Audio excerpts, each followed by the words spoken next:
Helo, nos ydw dda, croeso I noson gymdeithasol Ffoton.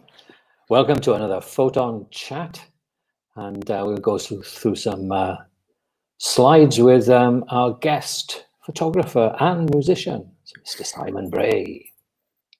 Good evening. Good evening. How are you? Yeah, I'm very well, thank you. Yeah, how are you doing? All right. Well, I think we're having a few technical difficulties. Okay, classic. Yeah. You know, it's I don't know whether a virus has hit the Ffoton site or YouTube or whatever, but nevertheless, I think we should motor on really, since we are now live. Let's go for it. Yeah. And having a chat. We're going to talk about your collaboration with an artist this evening called The Edge of These Isles. And when did the project start, Simon? So Tom and I had met doing the Three Peaks Challenge. So we'd met through a mutual friend, and sort of each of us had done the Ben Nevis, Scaffold Pike and Snowdon in 24 hours. You know, stupid thing you do when you're a bit younger and you've got lots of energy and you've not had kids yet. And sort of he was, you know, he took it very casually. He was kind of trotting up these mountains and making sketches as he was going, and I was really interested in what he'd done. So we met for a coffee afterwards, and he was saying how he wanted to sort of make lots more landscape work, and I'd been shooting landscape work for a while, and I said, oh yeah, I'd love to make some landscape work. Why don't we, you know, arrange a trip together? So we both live in Manchester, had an affinity for sort of just general landscape work, and it just sort of made sense. So this must have been maybe 2013, something like that. You know, a little while ago now. But the whole thing took us a couple of years to make. So yeah, around that time, 2013, 2014 sort of time. Is landscape your first love? As a photographer, absolutely, yeah. It was something that I was just drawn to from, you know, visiting places like the Lake District or Snowdonia or Cornwall, you know, going holidays and seeing family, and it was the first thing that I really wanted to point my camera at, and that really got me excited. So this, as was my first sort of major project, I suppose, was quite a natural thing to direct myself towards, really. Yeah. Hey, we're back with your photographs, which is really cool, and I believe this is the Lake District. So an amazing shot. Yeah, thank you. Yeah, this is Buttermere in the Lake District, which is a sort of beautifully calm, serene spot. And to sort of start the project off, Tom and I sort of asked people, friends and family, and on social media to recommend, you know, their favourite places in the UK that we could go and visit, and we wanted to try and cover plenty of different landscapes, but also, you know, a variety of places across the different countries. But you know, it's only a couple of hours away, and our friend Neil had suggested Buttermere as, you know, as his favourite place in the world, really. So we thought, why not go there? So we booked ourselves into the youth hostel and took a trip, and we learned an awful lot on that first trip. You know, even in the first sort of hour or so, I sussed out that, you know, Tom as an artist wanted to sit and sketch for a long period of time, and I'd set my camera up and taken my first few shots and thought, okay, right, I'll see if we can move on. I turned around and Tom had sort of barely opened his pencil case. He was still picking his tools. So it was, you know, that allowed me, even initially in the first hour, to sort of, you know, slow down a little bit and to take my time in terms of observing and waiting for the light to move and seeing what was changing in front of me.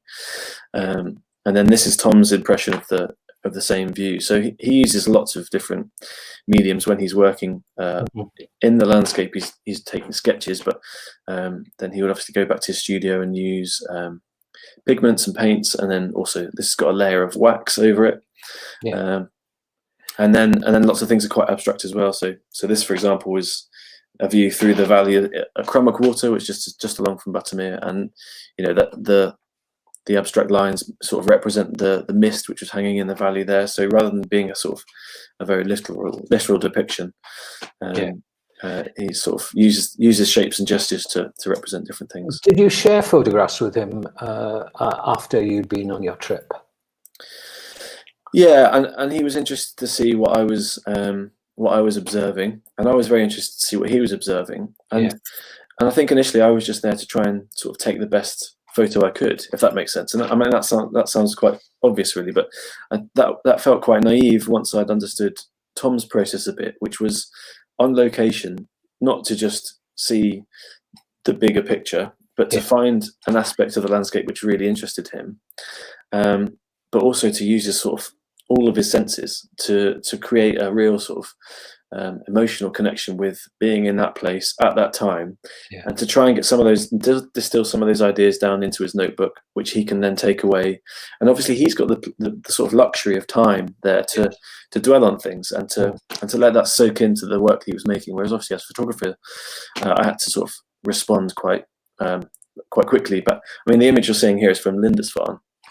I don't know if anyone's listening's been to Lindisfarne, but it's famous for its history and the castle, and it's a stunning place. And actually, this is probably the last shot I took of the day, just crossing the causeway back home, and that stick in the ground, and that was very much instigated by conversations that I'd had with Tom about finding something in the landscape that piqued my interest. And I presume it's a marker there to judge how high the water is, but in that, because the tide comes in and out every few hours, but that really caught my attention, and it isn't something I would have considered taking a picture of before. I was always looking for sort of the beauty before, and this was something that looked quite bleak, but piqued my interest, and so I think we started to try and find quite, not intentionally, but find a sort of affinity with what each other was making, not in a formal sense, but I suppose we couldn't help but sort of be influenced by how each other was working. Yeah. Did you sort of, did you go off piste? I mean, you had to leave him to do what he needed to do, but were you visiting other areas within that landscape? Or, did you separate? Did you spend the whole day looking at these things, or not? Yeah, we were very much together the whole time. It was very much a joint effort. So,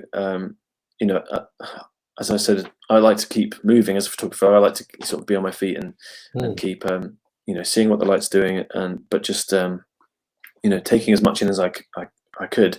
And so we sort of sussed out a balance between, putting ourselves in one spot for a little while and then agreeing, we can move on and get going. But it was very much a dedicated trip together, for literally to each location for only maximum 48 hours at a time. It's not elaborate long trips. These are quick jaunts, and the schedule's based on our availability around work and family and that sort of thing. So it wasn't a case of having any funding or anything like that to try and go off and make this work. It was all self-initiated and self-funded at this stage to try and see what would happen. Basically, it was a bit of an experiment. And this is the Brecon Beacons.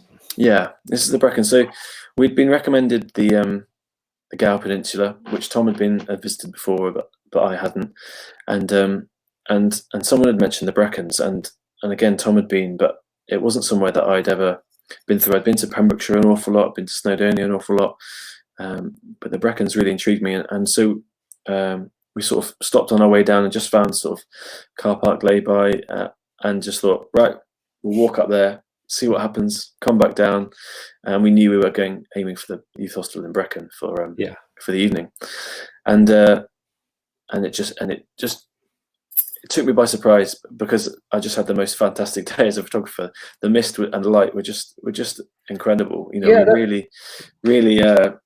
Really grabbed my attention, and it was chilly, and we got to the top and we couldn't see a thing, but as we were walking up and then as we were walking down again, I couldn't believe how lucky I was getting with the scenery that was unveiling itself before me. If the weather had been totally inclement, would you have still done it? Yeah, I think so. We didn't, we weren't trying to plan around the weather necessarily. We weren't trying to plan around, being there at the perfect time. In particular, it was a case of, particularly with this trip, it was a case of, well, let's take our chance. We're driving down to the south coast anyway. Why not see what this area, the Brecons, has to offer? Yeah. And it was silly, really, because we started on this walk, and after about an hour, Tom said, "Oh, do you know where we're going?" And I said, "No, I thought you were leading the way." And that was usually the case with the trips. I would sort out all the practicalities and where we'd stay and the drive and all the walking routes. And I presumed because he'd been there before that he knew where we were going. So we would absolutely lost cause, just ambling up and seeing what we could find, and that was the best way, because we sort of as a team we sort of followed our noses and went the ways that excited us really. Tom kept wanting to stop and collect some of the earth to make pigments and stuff later on that he could put into the work. And I wanted to try and get as high as I could to try and see as much as I could as well, and but also chase the weather and chase the clouds and see where that led us as well. And this is Tom, yes, yeah. This is Tom, yes. This is Tom's reverse, not his better side, but he you can see that's the map on the back of it. That's how yeah, he obviously wasn't taking much time to look at it, but yeah, this is Tom, and he would take little snaps with a little digital camera as well. Yeah. What did you learn from working with an artist? Well, this is the crux of the whole project, and I alluded to it before. But I mean, as a photographer, you're working in the moment, but actually, for me, it was about gathering that sense of connection with the place that you're in. Using all five senses to really allow yourself to sort of engross yourself in a landscape, and not just have a preconceived idea of what you're aiming for, but to respond. And there's so many other factors in that. Whether you're hungry or need the loo, or you've been walking all day and you're exhausted, but actually, all those things can feed into the sort of experience of a place, and whether you feel like you want to be slow, or whether you want to be in a hurry, or whether you want to get up high, or whether you want to stay in the valley, and the birds and the wind and the smells and the feel beneath your feet and the weather, and so all that just and that was what Tom was doing. Tom was soaking all that up and allowing that to influence the work that he was making. And it was only after that first trip that I understood that that's the process he was going through. And so and then this is a good example of and something that was for me at the time was extremely abstract thing to photograph. But as soon as I took it, that image sort of evoked the sense of what I was experiencing in that place, on that hillside at that time, and that made things like that started really resonating with me, in terms of I'm photographed something here that represents how I feel, and that was new to me. It was about me understanding why I was making this work. I knew how to make it. I knew when we were going, who I was going with, where we were going to a certain degree, but why we were making it was, because we tasked ourselves with doing it. But actually, in the moment, I was beginning to ask myself, why am I taking this particular picture? What am I responding to that allows me to take that? Draws me to taking that photograph. Was this the only black and white shot you included in your work? I think there's probably others. I think there was a series of these images as that cloud moved across that are included in the book. And I think the first shot that we saw of the Brecons was originally in black and white for the exhibition as well. Right, okay. So some of these images have had a sort of different life as time's passed. But I think this moment in particular that we're looking at now, and the subsequent images that were taken within a small time frame, 10-15 minutes, really went on to influence the future sort of landscape work that I made, which was almost purely black and white. Right, post this project. I've now sort of moved back into working with color again as well, but these sorts of moments and finding the drama in the black and white really did have a sort of profound effect on how, particularly because Tom was drawing with pencils and charcoals in his sketchbook, and I could see what he was trying to sort of capture with the gestures he was making. There's some beautiful lines in the Brecon Beacons, I find, and you've captured it there, and then that path that leads up to the top. It's a nice shot. I like that shot quite a lot. Thank you. Yeah, I mean, it's not somewhere I've got back to yet. You go somewhere for a day and you think, oh, I'm going to come back, as soon as I can, and it takes a bit of time and concerted effort to get back there. But I won't never say never to me and Tom going back to all of these places at some point and seeing what work we would make, however many years on. Yeah, there's a great route actually called the Horseshoe Route in Penyvan, and that is spectacular because you hit different angles, and it's I've done it a couple of times. It's a long walk, but well worthwhile. Look it up. This is Rossili. I know. Yeah, this is that. So this is where we're aiming for, and you know, as much as we were staying in the youth hostels, we'd stay up late and have a drink and you know, make the most of the time together. And then I'd be getting Tom up ridiculously early to chase the sunrise, which he as an artist he didn't necessarily feel inclined to do. But this was the that's not a slight on artists, by the way. It's just Tom's inclination of being away from his young kids, who obviously get him up at God knows what hour. But this in particular was an occasion which the sunrise was just magical, and Tom just I don't know, he just soaked it up. He absolutely loved it, and it was, for me, I was playing a lot with sort of filters and grads and all that sort of stuff on the front of my lens, and that just got a bit faffy, so I just stripped them away because it was very windy and I couldn't keep it still for long enough. And just once I caught this frame, I thought, you know, that captures the sort of sense of scale. Yes. And again, somewhere like this, it was very, very easy to just take a very aesthetically pleasing picture. You know, particularly when you're pitching yourself to photograph at sunrise or sunset. You know, it's very hard to sort of escape the colours and the light and the sort of beauty of somewhere. And you know, I still very much believe that I want to capture beauty in my photography. I think maybe this feels like a very obvious photograph that might have been seen many, many times, and that's not because, you know, we made a concerted effort not to look at imagery before we went on trips. You know, we wanted to know where we were going, but we didn't want to you know, have these preconceived images in our mind of what has everyone else shot when they got there. But I suppose when you arrive and you walk out on that cliff edge, you can't help but want to take that photograph. Absolutely, yeah, it's a wonderful place. I love Gower, and this is another shot from the Gower. Maybe you'd like to explain a little about this one. So this is Three Cliffs Bay. So this is sort of just over the other side from Rossili, and we wanted to explore a little bit. So we went from Three Cliffs Bay onto the Mumbles and just trying to get a real sense of the drama and the landscape. I mean, for me, this my family's in Cornwall, and it evoked a lot of sensibilities of the Cornish landscape as well. But and we wanted to make the most of the light. You know, I think we were only working for an hour or so, but you can see the sun's fully up here, and so we sort of just took the chance to we shot from, well, we worked from this side, and then we sort of went back round, so we were shooting sort of through the bay out to sea as well.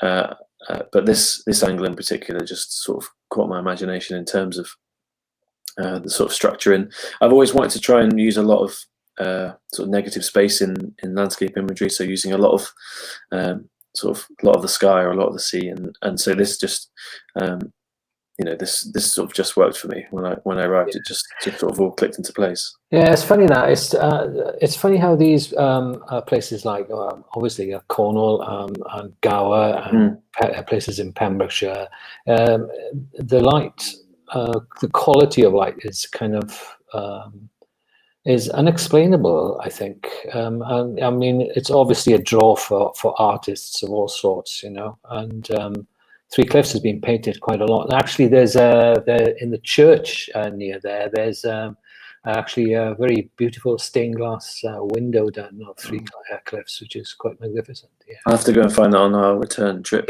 Whenever that is. Yeah, you will. Yeah, and another sort of a closer up shot of the same view as the tide was coming in. Yeah, and no people. No, I mean, it was very early, very early. And we're up to Scotland here. Yes, so we're up to Glencoe now. Again, another sort of youth hostel trip. I didn't sleep a wink that night. There was someone snoring in this sort of communal room, and that was. But I mean, this scene just took my breath away. We arrived, you know, 5 a.m. or something as the sun's rising. I think it was into the.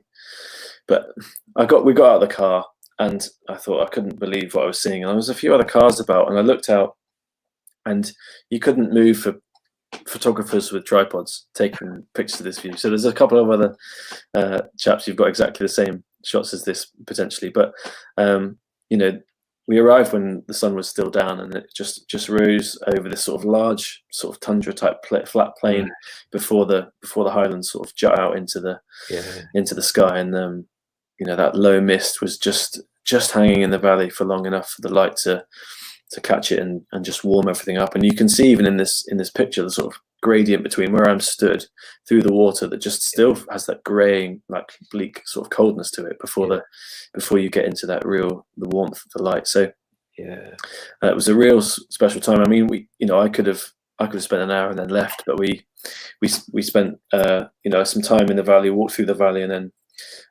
up to one of the peaks and down the other side, and that was, I mean, we're spending an awful lot of time here together on journeys and on walks, and all that time Tom and I are talking and talking about our processes and how we're engaging with the spaces that we're in and what we're seeing and what's catching our attention, and you have to be very sort of compassionate with that relationship to understand what each other's requirements are.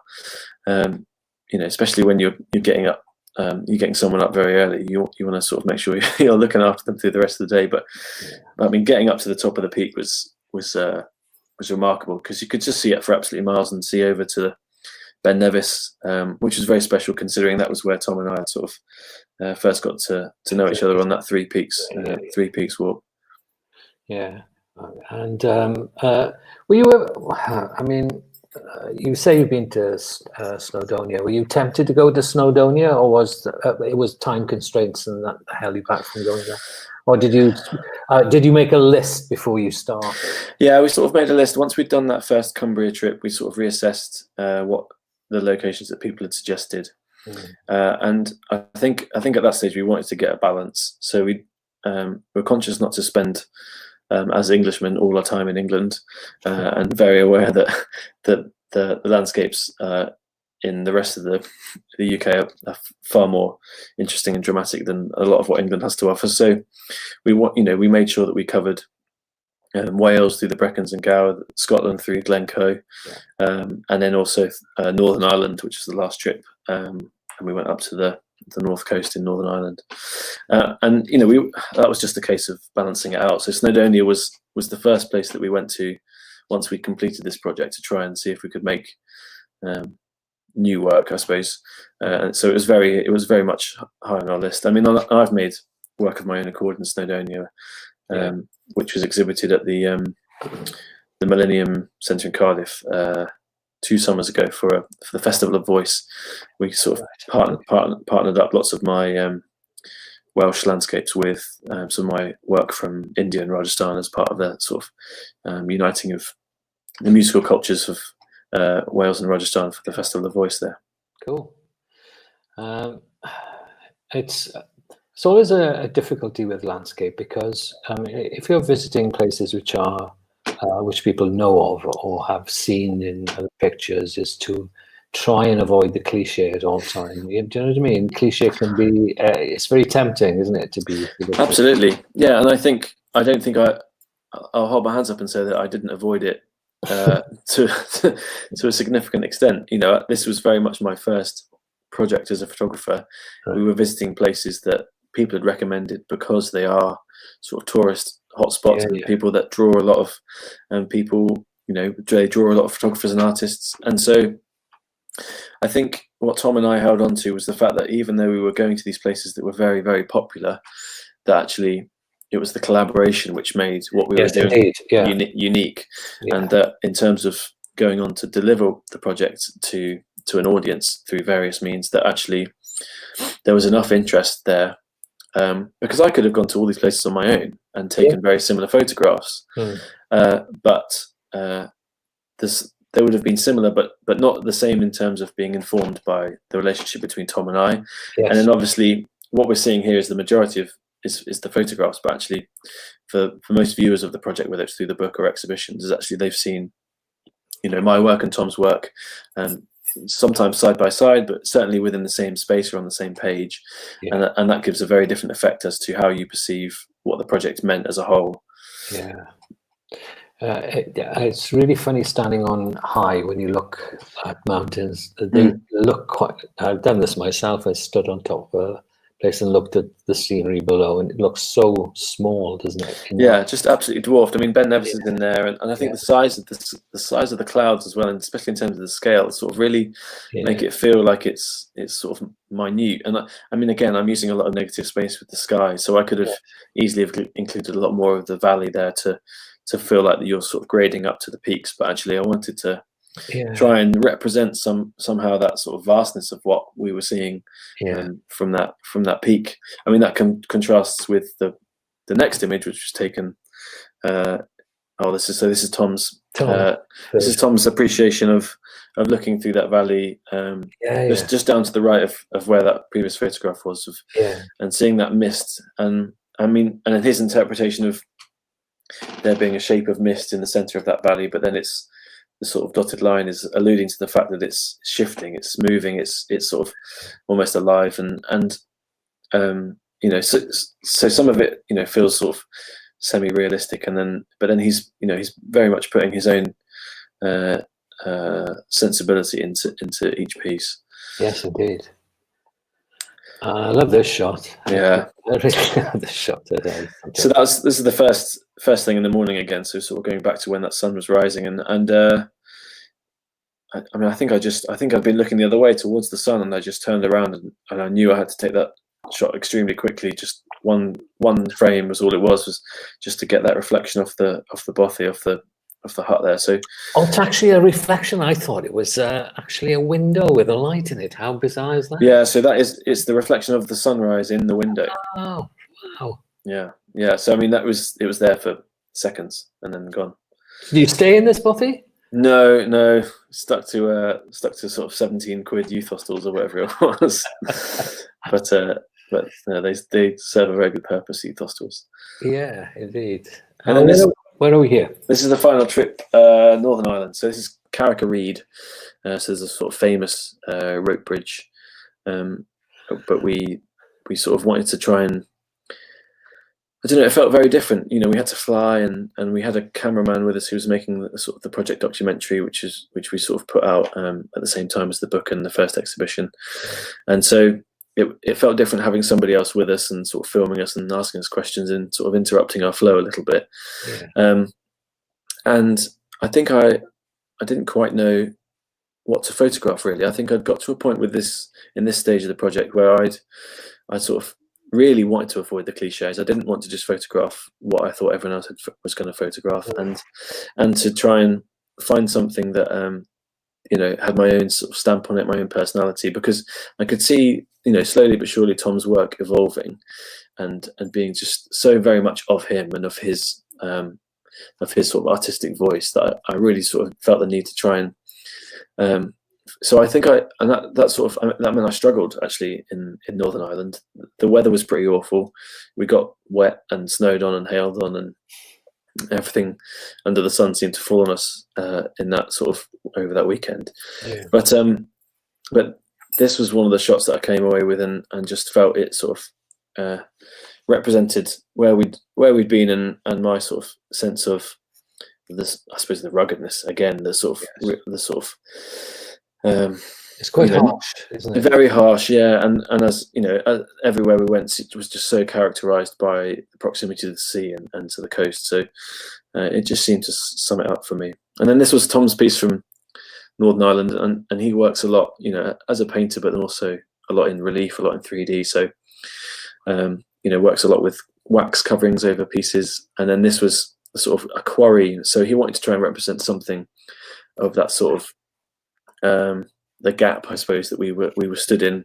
You know, the path leads through, and there's actually some small figures within the piece that you can see from the bird's eye view that represent sort of he and I suppose, in that sort of landscape. You know, and so he went through quite a few iterations of this piece, and I just found it fascinating because I couldn't have made something like that. You know, I could have stood at the top and photographed the whole, as it were, the quarry, but you know, he can sum that up in a piece in a very different way to me.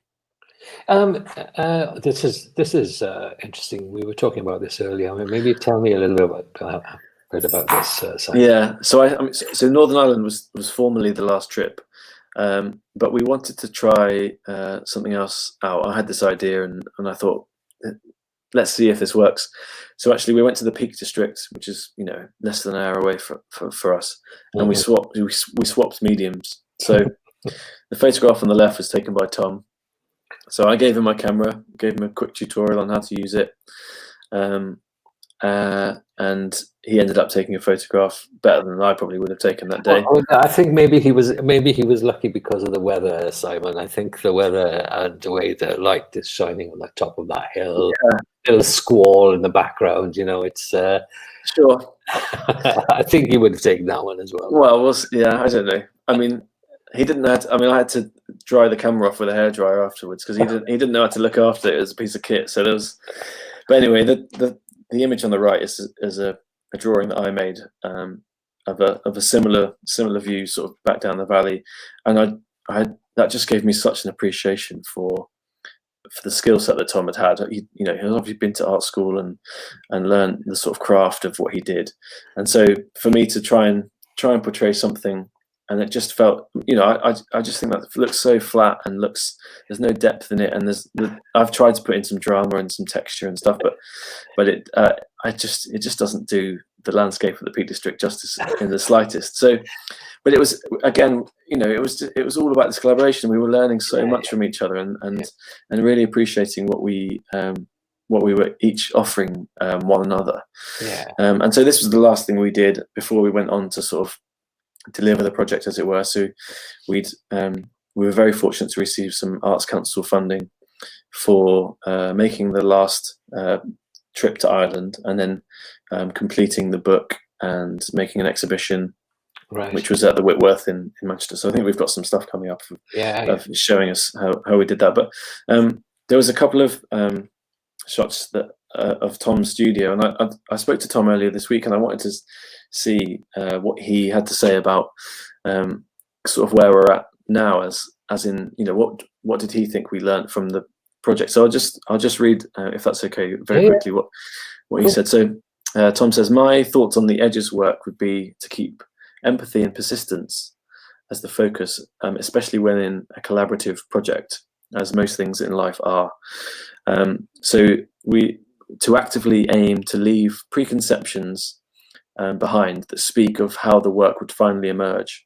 So I think I alluded to that as well in terms of leaving behind sort of those preconceptions. And then he says, empathy with the subject matter and your collaborators, and a persistence to keep working in spite of weather and relationships, and to stay open to one another.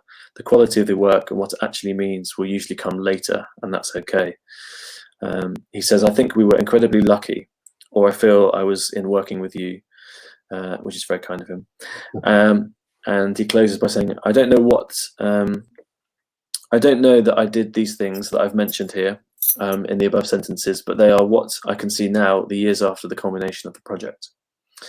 And so, I suppose that's on reflection after quite a few years of considering how we did have to have a lot of empathy for one another in how we wanted to work. Yeah. But we also had to have that persistence to keep going and keep going and keep going, and sort of dig into what each of us wanted to do, but also meet and find that point at which we could create something that was sort of united as a sort of body of work, which is easier said than done, really, when you're both working in very different mediums. Obviously, we've been to the same places and we've had a lot of conversations, but to try and sort of tie it all together, particularly when Tom's work was so abstract and mine was so literal, people come with far more questions to Tom, and they come to me with, oh wow, I'd like to go there, sort of thing, and there's a very different response to those two pieces. So it was really interesting, and we had to be quite careful about how we sort of matched everything up and presented it. Would you work collaboratively with other forms of or other artists, such as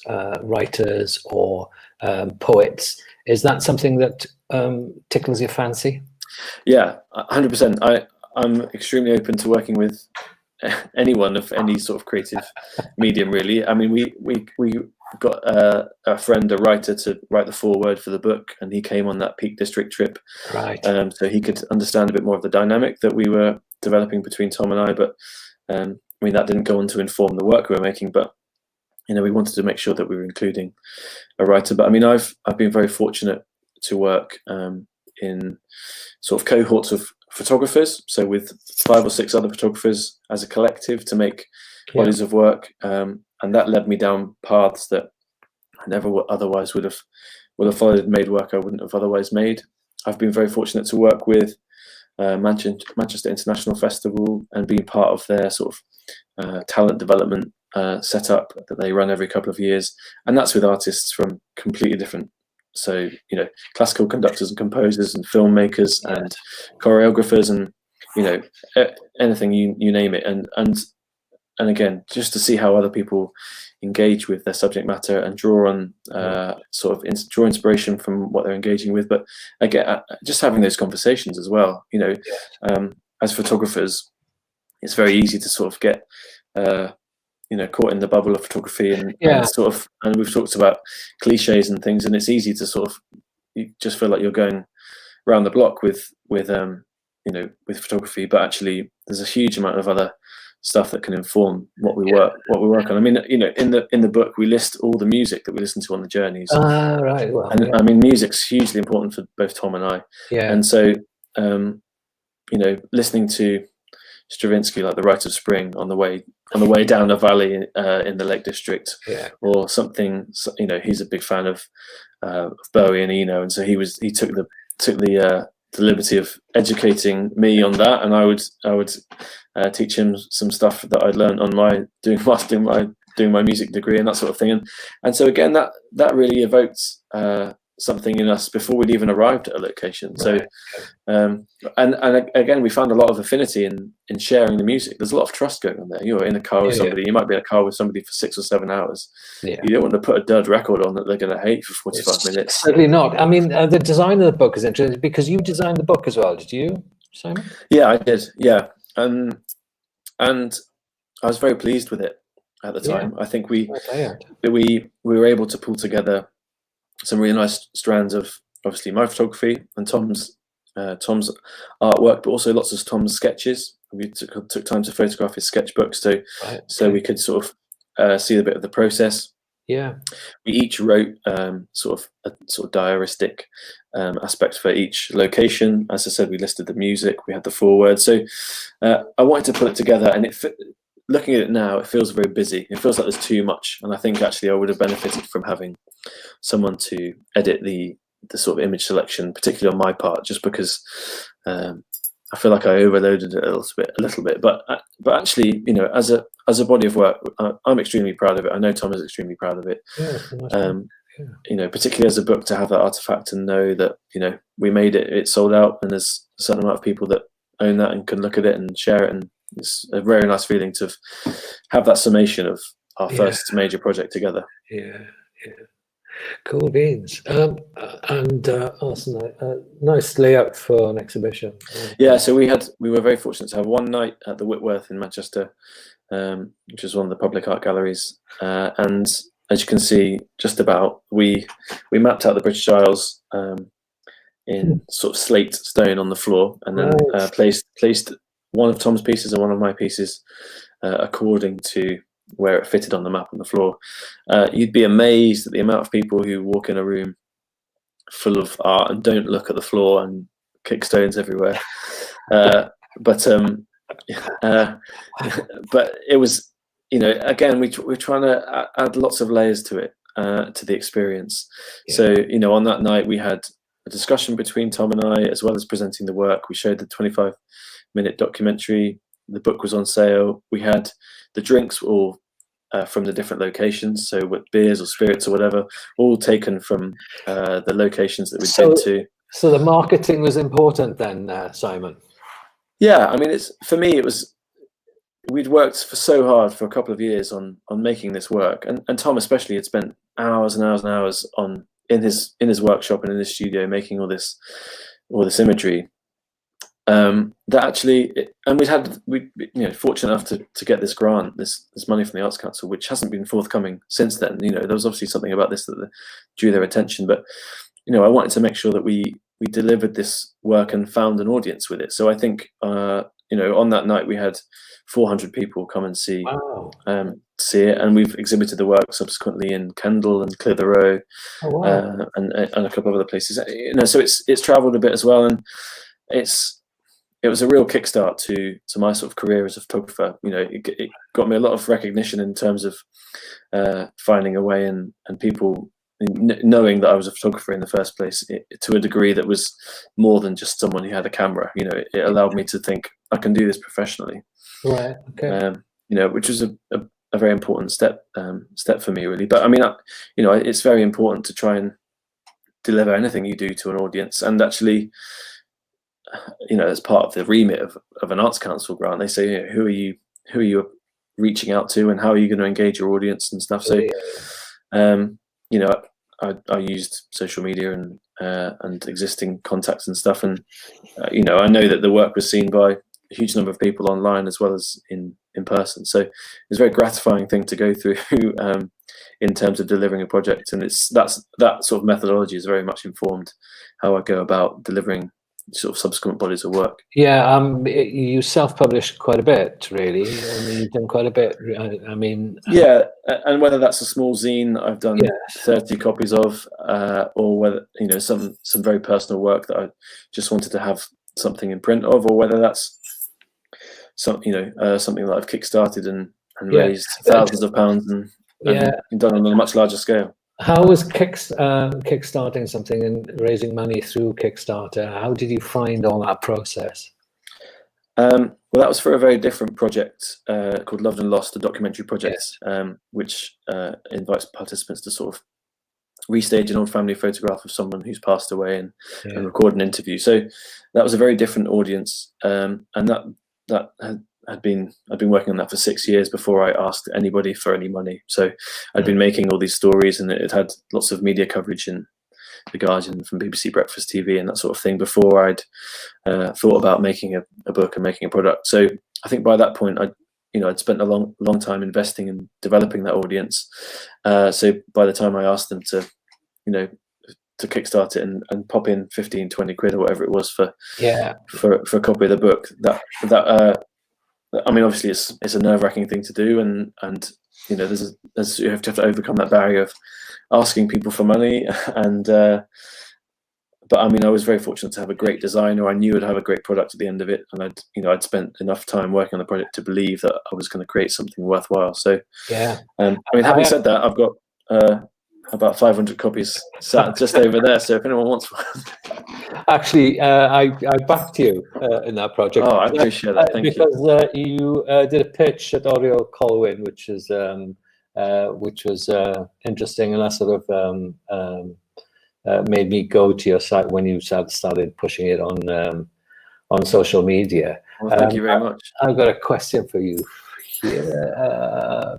How do you find the gallery scene in the UK in general? Oh gosh, it's hard work, I think. Are they receptive to a certain degree? Yeah, I mean, the image we're looking at now, that was the Whitworth, and they granted us one evening as part of a sort of opening later series. The Edges project was shown as part of Kendal Mountain Festival at the Brewery Arts Centre in Kendal as well. So obviously that was very in keeping with the work and according to the festival. And then the Loved and Lost project, it was being shown in Sheffield Museum. Was closed down a little bit short due to the virus, but beyond that, I mean, I've written countless applications and tried to meet plenty of curators and get in touch with them and show work, and I've tried to get funding for plenty of projects which hasn't been forthcoming. And it's not easy, and I mean, it's not even just circumstantial, it's not even just down to who you know anymore. There's just there's fewer opportunities, and so I think that's why over the years I've self-published, and I've got my work seen by putting on exhibitions and making sure that we, as part of the collective, we showed work at Brighton Photo Biennial, but no one was going to give us a space, so we took a punt and shelled out money to rent a small gallery space, which was opposite the pavilions where we knew all the industry people and whoever were going to be, and made sure that we were open at the right time after all the events and parties to sort of usher them in and give them free drinks. And I mean, it's just you have to just, sometimes you have to take a punt, but it's work. You slog over the years to try and but I mean, I talked about this a little bit with Brian the other day, is that photographers have to realize that this sort of thing and making a project is a bit of a luxury, really. You have to work as a photographer. Being a gigging photographer is a very different discipline to being a sort of fine art photographer. But actually, it's you can do things side by side. But I don't rely on selling books and exhibitions and prints to make a living. No. I mean, you live in Manchester. I mean, Manchester seems to me like, I've only been to Manchester a couple of times, but it seems to me like a very vibrant sort of place, and lots is going on, and probably friendlier than London and places like that. I mean, are there photographic festivals in Manchester? Can you tap into that sort of scene there? So I mean, the short answer is no. There's no photo festivals. There's no photo gallery. Right. We have a network called Red Eye, which I've engaged with a lot as my career has developed, and they're extremely good at bringing people together, hosting talks, and running sort of development schemes and that sort of thing, which I've taken part in, and that's been useful, because it feels like you're connecting with sort of broader industry and other photographers, and that can be a very healthy thing to do. But Manchester in itself doesn't really have much of a photographic community in a sort of, that's very surprising, in a gallery sense. Well, we've got Open Eye over in Liverpool, which is only an hour away, and we've got Impressions in Bradford, which again is less than an hour away. So actually, it's sort of covered, but it's not covered in Manchester. And the amount of conversations I've had with people who've said, "Well, why don't you start a photo gallery in Manchester?" Well, it's one thing talking about it; it's another thing to do it. But yeah, I mean, again, I've applied to show work at Open Eye and to Impressions, and had no's. So I ended up showing the work in Sheffield in a public gallery, and to an audience that was more receptive because of the subject matter than they were than the medium. So I think actually, and I mean, talking about showing the work in Kendal again, I think photography has that ability to be about something more than photography. Not that other art forms don't, but in a way, finding an audience through engaging with the subject matter I think is extremely important, and it also opens up your audience far wider than if you're making a book and you're making a photo book. The amount of people who buy photo books who are photographers and in the photo industry is very limited. But if you're making a book about something that's of another subject matter, whether that's the landscape or whether it's loss or connected to music or a certain community or a certain geographical area, then you suddenly open yourself out to a much broader audience. So you have to be savvy with these things when you're deciding what project am I going to spend, however many years on. Right. I mean, sort of drawing the sort of conversation to a close. What are you working on at the moment? Has the coronavirus hit you at all in the sense of being helping you with a project or thinking about projects? It certainly curtailed things. I've done one shoot in the last 3 months, and that was for Guardian Weekend. It was a fashion piece which is going to be out in the Saturday weekend paper this week. I mean, in terms of projects, I've had something ongoing for a little while, sort of exploring sibling relationships, in quite a sort of aesthetic sense, and sort of bringing that in with other images, location-based images, and trying to build sort of an aesthetic around that, as well as a sort of narrative of me sort of searching for what it means to be a sibling, to have a sibling, to understand sort of that relationship, not in a sort of documentary way, in a more sort of expressive sense. So that's something that is ongoing, and I'm trying to see if there's anyone who might be interested in publishing that at the moment. But aside from that, I've spent the last 3 months working on music, because I can sit at a keyboard in front of me here and record music and have fun with it, and try stuff out with that, which is you know, what my education was in and what I always thought I'd end up doing before I took up photography. So Yeah. but I mean, I've got shoots lined up and work lined up for as soon as I'm able to get back. Some in North Wales and others.